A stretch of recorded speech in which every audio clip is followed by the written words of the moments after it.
funnily enough, that seems to be a hot topic now, man. Like we've had Yeah, a yeah. few people mention, at least on the Garage Network, and even other I actually workshops I've saw one of the spoke to. posts on the Garage Network as well. Yeah, Yeah, like one of the guys I was speaking to 2 days ago, he called me up freaking out because he needs admin person, and he's like, "Oh, he gave me all these other options." To the point of where I was going to close the phone. It's like you can't close the phone. It's like your key yeah, access to exactly. people. And You that's know, what we're seeing, like across the board. We're seeing some of our customers are missing like 150, 200 plus calls a month, just purely because of exactly that. There's not enough staff around for workshops, and you've got people that are, have 15 different hats on because they're trying to manage what the service techs are doing. They're trying to manage the front desk. They're trying to manage, inbound inquiries and actually getting back to people as well. So there's just so much that's just goes by the wayside purely because there's just too many things to do. There's and, only so many plates you can spin. and that's the thing. And when you're in the thick of it, and you think, "Oh, not a big deal, a few missed phone calls there and here and there."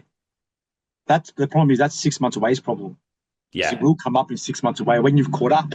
yeah, Um, exactly. you don't stay the same caught up. Like eventually you get through the work, and then you need Yeah, the next flow of work to come in. exactly. Yeah, yeah, Yeah, that'd be interesting. Definitely want to know about that when you guys have it up and running. Definitely let me know. yeah, for I sure. think we're in the process now of organising. When I spoke to Sam, the guy who looks after our account, Yeah, um, to switch over to the Podium phones and start activating all that stuff nice. soon. Yeah, yeah, yeah. Even that just in of itself has been super useful for workshops just to be able to have, the communication all in one place. And it effectively becomes that sort of, that front end infrastructure for you for all your communication, basically. The recording of calls. We've had multiple customers already tell us that it's got them out of sticky, situations where the customers thought they've said one thing and they've said another thing, and you have those sort of back and forths because inevitably people remember things differently. Emotion gets tied into it as well, and then all of a sudden you've got a big issue that can easily be resolved by just saying, "Hey, look, like we've got the transcript here of the call. You can see that we've said that, this is going to cost X, but there's also, Y cost for parts." And that's where we've had the miscommunication. 100%. We've quite recently, that's why it's top of mind, where we always do the pre-scan. So I don't know if you're aware, when you fix a car, sometimes they come with more than one problem, Yep. but a customer will be focused on that one key situation. So in this Yeah. situation, the customer had an issue with his transmission, key problem, can't drive, Hmm. right? So that was the only thing you want to get sorted. As a part of any job we do is we do like a scan before. We actually send it through Podium to like the pre-scan to them, so they've got it. Yep. And also we send them a blurb of the findings of that pre-scan Yeah. before we even get started. That way, there's no miscommunication of what we're fixing, what's going to be fixed when you're gone, and what it's going to cost, all that sort of stuff, with the quote attached to that. Yeah.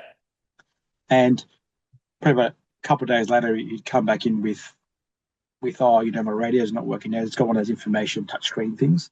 Hmm. Look, we had documented it because it was one of the checks we do that it wasn't working already.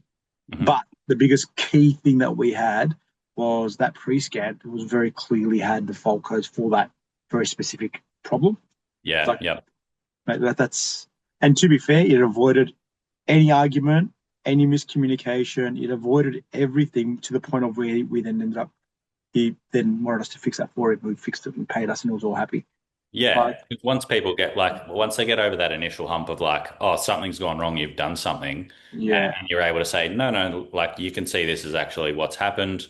They sort of all of a sudden they're like, oh, okay, like, yeah, we're sweet. I'm okay. I'm not upset anymore or frustrated. Like, thanks for flagging that for me, and we're good to go. 100%. And it's not always done with that intention. That's what I was trying to explain. No, Like no, we 100%. talked about it. We Yeah. talked about it in the garage at work as well. I was like, I don't think it was with bad intention. It was just No. that either A, he had to realize that corner of his screen wasn't working in the past. It literally was the corner of the screen, right? Yeah. Or maybe, he doesn't drive the car often enough.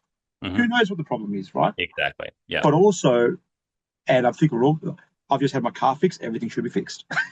Yeah. Like that's Yeah. sort of Why is the this concept. broken? What do you Why mean? I Yeah. don't remember this being broken. Yeah. It can absolutely be innocent. It's not always they're out there to get you. Yeah. 100%. That's where we found that sort of document keeping from our job cards to the communication has really made a massive difference and just avoids that because we don't want to be in confrontations all day long. We just No, want to we just no, want to you fix don't. your car. Yeah, you just need to have that communication, as seamless as it can be between you and your customer, because independent workshops have always been very good at doing what they need to. They have the technical skills to do it. Where a lot of them can fall down at times, and generally will tell us that they're falling down, is that they have missed communication things, and it comes back to bite them later on because they've they haven't written something down properly, or they haven't sort of documented an issue, like you said, exactly that sort of point. That's where you get issues with customers, where if you can keep that communication seamless, not only do you not have issues, but you just allow for the business to be more productive as well. If you've got seamless communication with your customers, you can get jobs ticked off easier. You can keep the flow of the cars work going through the workshop, instead of potentially having stalls while you're trying to catch someone on the phone, or. Or and it's also so easy with the rebooks. What we find, because now they're all learning to rebook through Podium. They just send a message rather than go online and book. Yeah. It's a quick glance of, okay, what have we flagged in the scroll back? What have we flagged last service? What have they fixed? What have they not fixed? So not Yeah. only that, we can also workflow the workshop for when they come in. Hmm. We've pre-sold those jobs, or we know how many hours we did of that car now. Because last time we flagged X, Y, Z, they only fixed X and Y. So Yeah. rather than being 1 hour on the hoist, might be 4 hours. You Yeah. know? So even the workflow management, having that one sort of location that we can find it all, it makes a big difference. Yeah. Yeah. Definitely. Yeah. Yeah. Yeah. So out of the guys and girls that you see using Podium, what do you reckon their biggest key winners been with it? If I can ask you Yeah.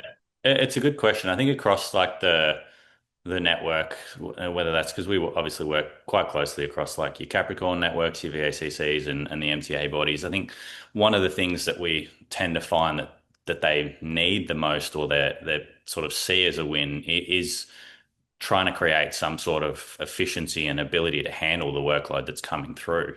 Most of the workshops that we speak to are anywhere from 2, 4+ weeks booked in advance, and they're just trying to work out how they can, keep the wheels on the track, and actually keep things moving at a good pace without letting a big volume of stuff go by the wayside.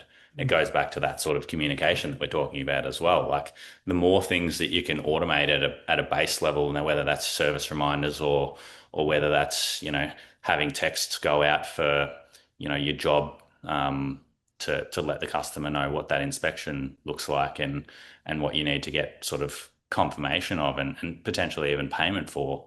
Just trying to work out how we can make it a little bit easier for the workshop operators and the service techs to just keep things flowing, because it is so busy most of the time, especially when you take the current industry state at the moment, where we're trying to get more apprentices and qualified mechanics into shops to support understaffed shops, which seems to be pretty, and I imagine you see the same thing.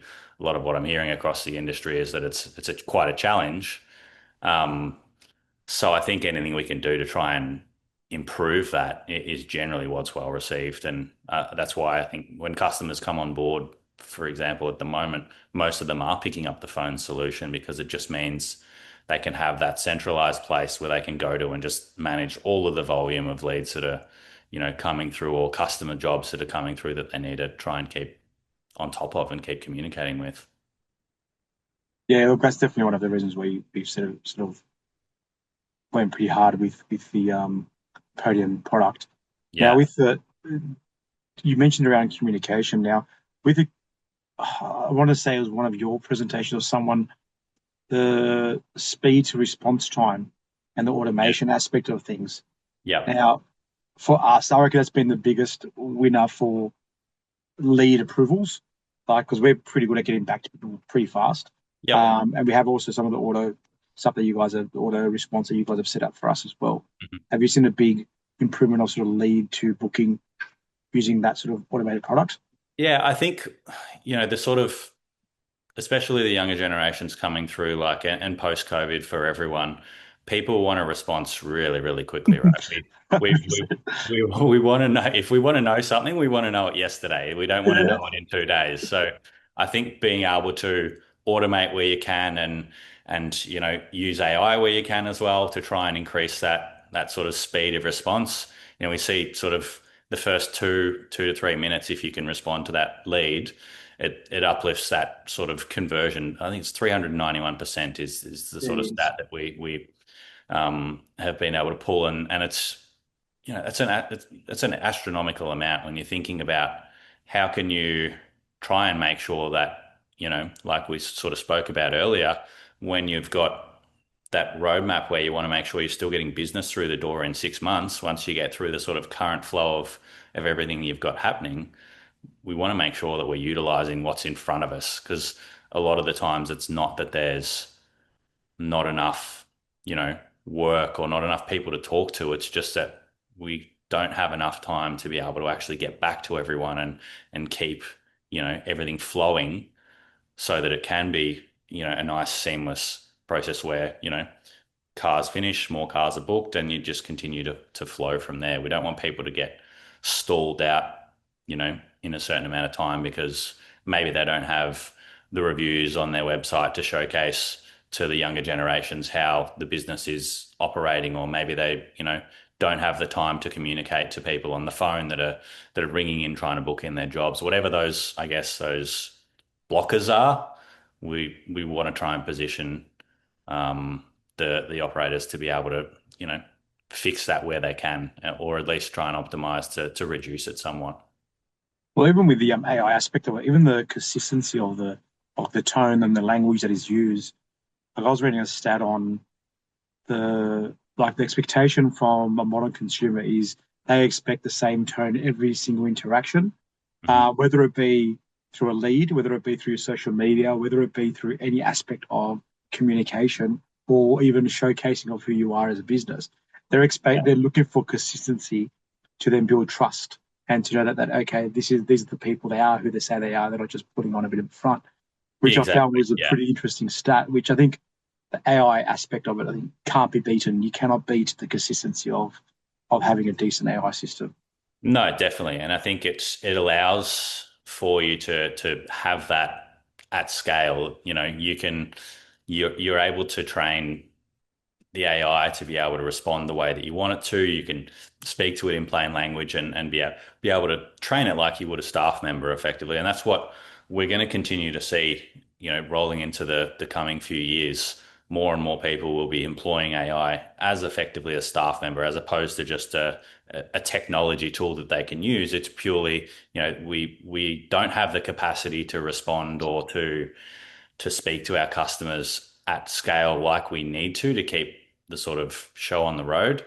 So people will already are and will continue to work out how they can use AI for that. I think the sort of the flag, I guess, is that a lot of people have already played around with AI in some space. It's managing to, make sure that you're actually utilizing an AI that's going to do what you need it to, and going to do it well enough that it's not going to cause you issues with customers as well. Because we are very much in that early adoption to sort of starting to be mainstream space, um, where everyone, I think Deloitte's most recent stat was 97 or 98% of people knew that they needed to use AI in their business somehow, but it's a lot lower stat that actually are using it properly at the moment or know how to. Everyone's aware. They know that it's not going away and it's going to become standard practice for us. Um, but it's really investigating that and working out what does that look like for you and how can you implement those sort of systems into your current infrastructure, of what you do, whether that's for your front end communication or in other ways that you can optimize for your business. 100%. Like even when you start playing around with some customized AI tools that are out there, the output difference is amazing. Like Yeah, when you start actually building them out where you're creating knowledge bank and you're creating its sort of only truth that it knows, it changes the way it communicates. That's what we found. We use it for everything. We've been yeah. using it for a long time, but we've made sure that it is definitely set up for our business. It's Hmm. not just off a random generic ChatGPT thing, because You can go Yeah. rogue. You can go a bit rogue. So that's where I guess having this professionals like yourselves put those parameters in place for your business is super important. Yeah, definitely. Yeah, it just stops you from having things like hallucinations occurring Yeah, where the AI is telling you that your car's up a tree and, we're trying to get it down. the Well, unicorns are flying out of it. Yeah, yeah, yeah. So you do need that sort of structured, background policy and procedures and understanding contextually of what are the tasks that it has to actually achieve for you, and part of that is making sure that it is set up well in the background. It has the access to the right information that it needs as well. That's where something like a consolidated inbox from Podium, for example, we have all of the text communication and all the other communication that's in there, as well as, when it's integrated, the data from your workshop softwares and things like that as well, just allows for it to have the right information. So it's not going to do things like hallucinate and give silly responses to people, because that can quite quickly turn people off if they, you know, I it sort of takes, and I mean, independent workshops, like they're based off good customer interactions with people. You trust your mechanic. You mechanic someone that potentially, unless you move, you're going to stay with that person, and have that repeat business for a long, long time. So we want to make sure that that's protected. totally agree. And do you ever run into the hurdle of people being confused or concerned, sorry, about the human element of relationships and stuff like that? Do you ever hear that pushback at all? We definitely do hear that pushback, and I think it's something it's a valid thing to like be concerned about. What I would say is that what we see is across the sort of the businesses that are using it and using it well, what it does is allows them to scale those tasks that are not, high intense sort of, money making jobs for the staff to be utilizing. So things like whether it's service reminders or deferred work where you're sending out reminders and those sorts of things, starting those conversations, they're things that happen at scale that we want to really be ticking over in the background. Or, maybe it's missed calls coming through, or overflow calls where there's not actually an ability for the human element to be there. They're the Yeah, things right. we want to take care of so that everything on the front end where staff can be really good and, make sure they're having good communication with customers and, bringing in new customers where they can. We can sort of free up a bit of time for them to do that. I think that's where it works best. Well, what I also found actually by doing a lot of the AI stuff, I found that I have more time when the customer physically comes in. Correct. So, Yeah. if I look back 2 years ago before we started using all of these tools, it was a bit not chaotic, that's the wrong word, but it definitely had to be shorter with the customers to get them in and out. Whereas Yeah. I find myself now having a full on conversation with almost every customer that comes in. Like Yeah. this because I feel like there's time for it You to have the happen. ability to, yeah. If you're Yeah. not worried about, for example, phones ringing at the service desk and it has been for three, four dials, and you're thinking, I'm going to miss that customer. So Yeah. now I need to leave the customer that's in front of me and just say, oh, yeah, okay, good to go. Yeah, all right, I've just got to go grab this. It's sort Yeah. of, it gives you that sort of breathing room to go, no, I know things that are handled in the background. I can actually give my face-to-face attention to Yeah. the customer in front of me and give them a really good experience, because I know that I'm not missing business in the background because I'm not able to pick up the phone, or I'm not able to, respond to an inquiry that's come through on the website straight away. That's right. I've only got 2 minutes. I've got 2 minutes to respond. Otherwise, I lose 381% chance. Yeah, exactly. Which is, workshops are ridiculously busy. It's not feasible to be able to do that Yeah. at scale all the time, Yeah. um, unless you've got five staff members, which no one can find. So it's Well, like, that's the other thing as well. Yeah. um, An interesting stat actually on because we've started doing all this stuff about 18 months ago. We started actually measuring a lot of the communication versus even our quote to approval rate. Like we were at about 75-ish% of quote to approval rate mhm. before going full SMS, because all of our stuff now with SMS. We don't really do calls Yep. unless they don't have a mobile, which is very, very rare. Or if they request not to, again, I reckon I couldn't even measure it. It'll be sub 1% Yeah, that yeah. don't want an SMS. Mhm. So our approval rates got up from 75 to percent to like mid 90s. I think it was like 93%. That's like Mhm. 20%. That's massive. Substantial, yeah. That's such a big, especially when you start looking at how many jobs you create a day. That's a big number of jobs approved. Yeah. You know, so we found that's been a massive improvement as well because I think you're laying out all the information, photos, videos, all that sort of jazz. It's not leaving much to the to interpretation. Hmm. They've got Yep. all the information. They can either agree or not agree. Yeah, yeah. And I think that like the workshops that are winning at the moment are the ones that are doing that. Their communication is at the sort of forefront of what they're doing. They know that they're, responding to their customers well, and they're giving themselves the best chance to convert whatever work is coming through, or just have that flow, like I said, of approvals and, payments and things coming through as quickly as possible to make sure that they don't have those roadblocks.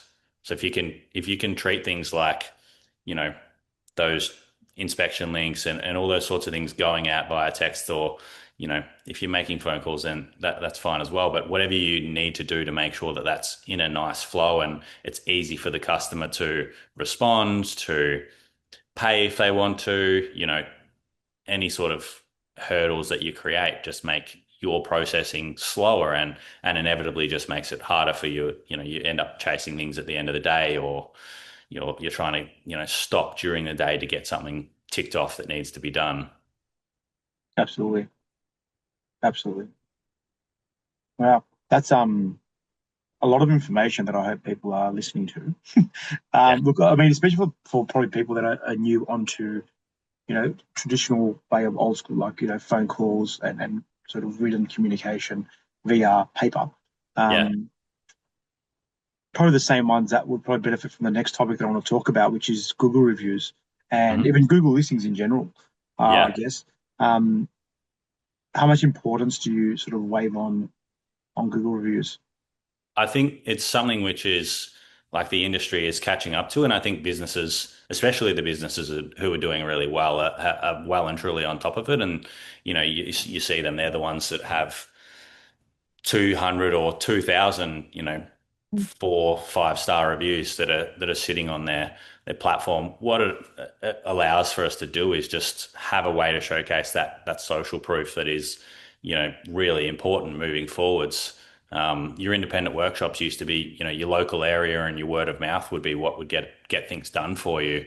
Um, but your local area is so in flux now, and so many of the younger generation coming through don't base what they're doing off word of mouth. Maybe they might ask their parents who the mechanic is, but if they're sort of above that, 20 odd where that's important to them, they're moving into new areas, they're just jumping on Google, or potentially jumping on ChatGPT and working out where is my, you know, closest mechanic that's doing well.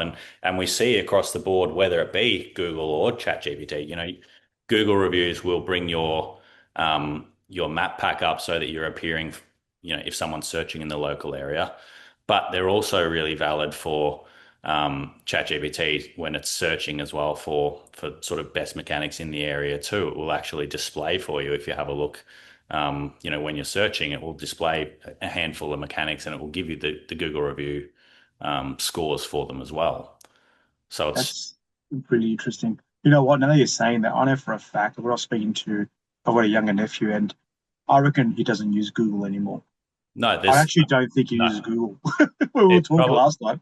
from like Gen Z onwards now is really a mix of one thing that we find a lot of is TikTok is Right. used as a Yeah, who's search, saying that? Yeah. as used for search, as well as now obviously ChatGPT, because it's so easy to just talk to it and get it to find what you want.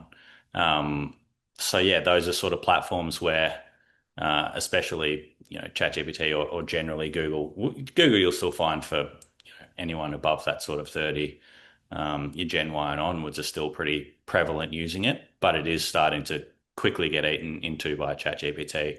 Um, I think because the way people can utilize ChatGPT is really a flow of what they're looking at. So you end up having 10, 15 search inquiries happening in the space of one conversation which you're having with it, rather than in Google, you put in a search query, you get the response back, and then you might put in another search query and get a different response back, but it doesn't flow quite the same way. Well, he communicates better. Like realistically, Yeah. ChatGPT communicates really well when you're asking it questions. Yeah, it does. It allows you to sort of change what you're searching for, slightly without having to sort of start again. Um, so yeah, I think the reviews across the board are something which, once again, workshops are always trying to find time to do, because I think Yeah. the vast majority of people that I talk to in the space know that it's important, but it's just, how do I get the time to do that? If I don't have an automated process in place, when am I ever going to be able to, spend half an hour or 45 minutes at the end of a day sending out reviews to all the jobs that have come through? Um, it's not feasible. And that's why we see across the board, even now still, where you have workshops who've been active for 15, 20 years. And on Google, unless they literally say we've been working for 15 years, they've probably got 25 reviews, and they might all be 5 stars, but it just doesn't give the same validation that having lots of them have. And it's not through any fault of those workshops most of the time. They're just too busy to be able to deal with it. So they need something that's going to help them to automate that, because they will, 99% of them have such goodwill with their customers, because they have those really good relationships, and a lot of them are long-standing relationships. That's what they're good at. We just want to make sure that there's a way for them to capture that, show it in a social forum, so then that keeps their next, 1, 2, 5, 10 years worth of work still coming through. Or even on exit, like I was speaking to a friend of mine who was in the Yeah. process of selling his business, Hmm. and he had a crazy amount of Google reviews they had, like in the thousands and stuff. And that Yeah. was one of the selling points of the actual business as well, was they actually put that into Yeah. consideration. One of the markers they had to keep a certain level of Google review the stars Hmm. during the transition period of like 6 months Yeah. to maintain the agreed upon value. Which, look, obviously probably a larger transaction than most of us probably have, but if they're starting to look at it in sale aspect of things, I mean, it's got to mean something.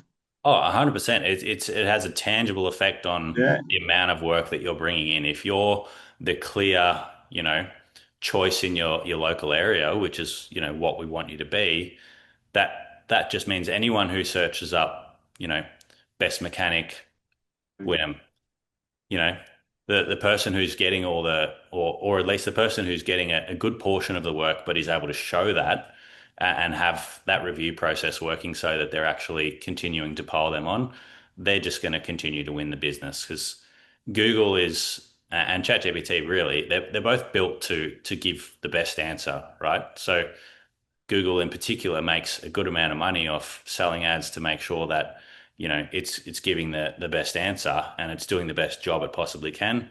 So one of the things that, is really important to be across is things like, if your Google reviews are under 4 stars, for example, say your workshop's got 150 odd reviews or something, but it's say 3.9 or 3.7.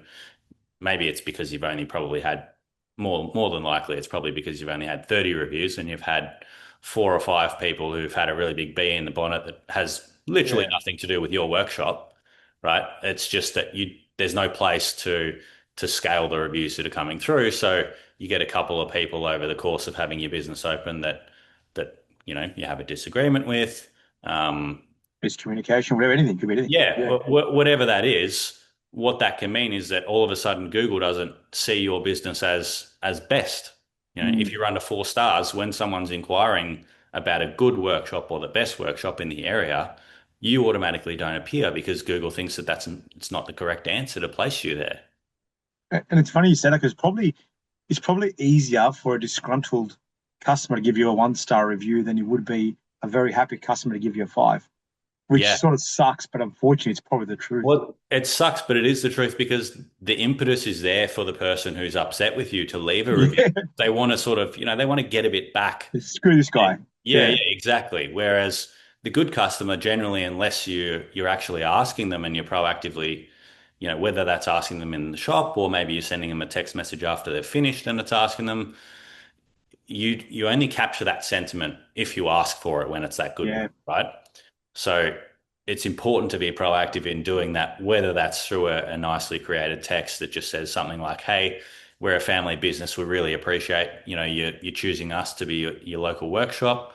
If you could take a couple of minutes to leave us a Google review, that'd be amazing. Like something as simple as that. You think about the amount of cars that are going through most independent workshops, it can be 5, 10, 20 cars a day, depending on how many hoists you've got. The vast majority of those customers you do an amazing job for, and they have great, goodwill built up with you. You just need that last step to go, yeah, can you just post that for me? If it's easy, which it can be, most people, even if you only get 20% of it, you might be getting two, three, four reviews a week. That's right. Even like And simple things like here's a link, yeah, um, exactly. because people might leave with the first top of mind isn't I'm going to leave them a review. That's generally not. They might be happy with everything. They just Yeah. hasn't crossed their mind. No, no. It's yeah, no, they're happy with what you've done. You're happy with you've got the car back and Yeah, everything's, everyone feels like it's resolved, it's done. It's just that was a when good deal. yeah, Yeah. if you can give them that little bit of an impetus to say, hey, would you mind doing this for us? We'd really appreciate it. Um, yeah, it makes a big difference. So would you say now, just to shift a little bit of gears, with Yeah. if you had to give some, we'll leave it on topics like communication, reviews, all this sort of Mhm. stuff, advice to maybe a new workshop starting up, or maybe someone who's early on in their in their career of business ownership. Mhm. Is there maybe give us three sort of key things that you would probably recommend they look at when they go into communication with Yeah. customers? When you're looking at communication, I think the main thing that you want to do, whether it's communication or it's reviews, when you're in that growth stage, you really want to make sure that you're getting the most out of what you've got, right? Because you're not always going to have hundreds of jobs or inquiries coming through the door. So the better you can set up your processes in those early days, I think, and I know you do quite a bit of talking on this as well. If you can set up your processes in place so that they're scalable and so that they're going to do the things that you need them to, whether you have 10 inquiries or 100 inquiries, I think that gives you the best chance to be able to do what everyone inevitably wants to do when they start a business, right? You start your business, you want to start to see it humming, and then you want to be able to grow and, potentially maybe you want to expand and bring in more hoists, more staff.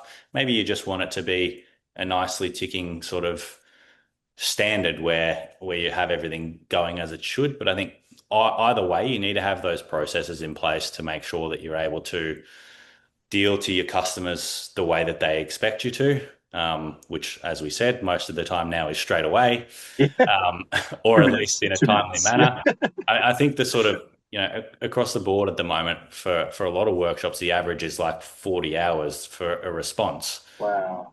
So it can be, and you can imagine then why businesses who have systems or processes in place where they can respond straight away are winning the vast majority of the work. Because while we obviously understand that workshops are built on those relationships and long-standing customers, we still need to get that customer through the door in the first place, right?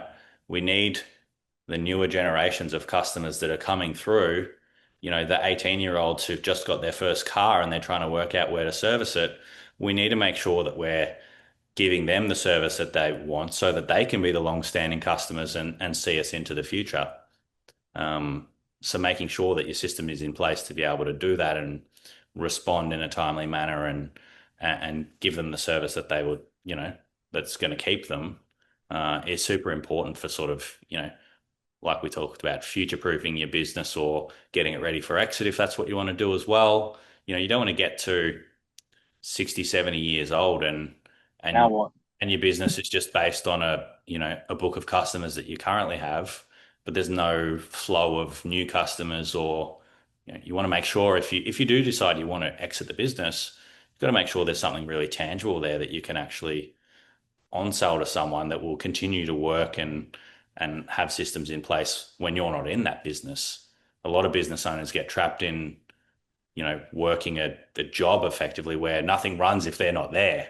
100%. So if you can give yourself some systems in place to have it run when you're not there, or make it feasible for your team to understand what's going on and make choices or, decide what you need to do. It just allows for that, for your day to day to generally be better. But also, if you do decide you want to retire or exit the business, to be able to, pass on that legacy to whether it's your family or whether it's, selling to someone else.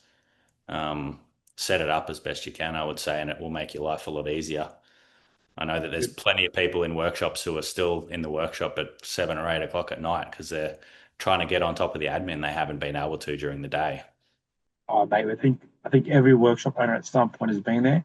Yeah, Um, and then I think it gets to a point where you've got to make the decision of, are we doing this or are we just going to have a job forever? That's the reality of it. yeah, And I don't think there's anyone out there that loves to be in a business that's constant chaos. Like, no, it's got to be somewhat organized. It can be hectic, as in yeah, busy. yeah. You want it to Can't be be busy. chaotic. Yeah, it No, can't be chaotic. exactly. You want it to be busy, but you just want to know what's going on all the Yeah, time as well. You 100%. need you need a bit need it to be busy with visibility of what's happening so that Ah, you 100%. can keep on top of it. 100%. And then you can plan, you can structure, and then look, staff definitely don't like chaos. They like to have a bit more of a structured day, or at least know what they're in for in the afternoon. Like, what do we do in the afternoon? No one knows. Yeah, Um, I think it just makes more sense, which is something that sometimes I think our industry lacks a bit. We're a bit more reactive than we are planning. hmm, Um, but look, I definitely think that with the newer generation, even the guys younger than me, probably a bit more open to planning than just reactive. So yeah. future's bright. Hmm. Yeah. I think it is. I think there's plenty of workshops that I think will continue, even if it's not younger generation. Like we speak to workshops every day where, some of the business owners that we're talking to that are doing the vast majority of the operating, they might be 50, 60 odd years old and they still understand where the bottlenecks are in their business, right? They're very across what's happening and sometimes they just need to have a conversation and work out how do we remove those roadblocks. Um, because yeah, they do want to have, obviously it's a fast paced environment, right? But like you said, we don't want that chaos. We want to make sure that if there's something which is causing you sleepless nights because you're wondering what the hell am I going to do Yeah. tomorrow? It's going to be so busy and I've got so many things that I still have to do. Yeah, it's definitely worth trying to work out if you can improve that. Well, that's the thing, and you can keep doing that in your 60s and 70s, 80s. Yeah, Realistically, if it's not such a drain on your brain every single day of, oh, what are we doing today again? It's not as daunting to be there into your older age. It's not a problem. yeah. It's enjoyable. And that's, yeah, I think that's where if you can utilize automation and things like that, it's just going to help you in the short term and in the long term to set yourself up. Amazing. Garrick, thank you very much for that insightful information. Pleasure. Thank you No, so always much. good to chat, mate. How do people reach out if they want to reach out to you guys and have a chat about maybe anything we spoke about? What would be the Yeah, best yeah. avenue? Feel free to either reach out to yourself, Costa, or jump on the website and there's the ability to just loop in, watch a demo if you want to see what Podium sort of does and how we're working with workshops, or feel free to reach out, to myself as well. I can, when we share this out, maybe we'll pop in the comments or something like that, my email, and yeah, happy to have a chat to anyone who decides they want to sort of investigate a bit further if there's ways that they, can reduce some of the bottlenecks in their business. Amazing. Thank you very much. Thanks, Costa. Bye.